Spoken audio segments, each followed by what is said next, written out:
תחנות הכרעה כאן קודקוד, העיניים דומות והלב פועם בעוצמה. זו לא סוף המלחמה, אבל זו עוד נקודה בדרך.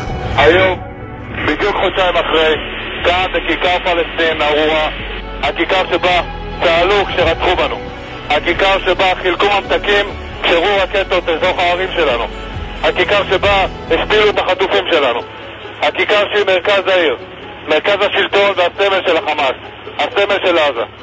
כאן בכיכר הרוע הזו אנו ניצבים בגאווה, בראש מורם ובעוצמה להדליק נר ראשון של חנוכה. נאיר את העיר עזה, האפלה והחשוכה, באור שלכם, באור של תואר, באור של טוב ובאור של תקווה ושלום למען מדינת ישראל היקרה שלנו. תחנות תק"ח 401, גאווה גדולה עבורי לפקד עליכם בחודשיים האחרונים.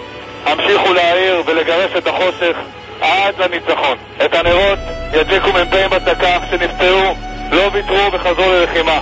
שומינוב, גולן קריגר ושטראובר, אתם דוגמה עבור כולנו, אנחנו אוהבים אתכם וגאים בכם. לכל מדינת ישראל, חג שמח.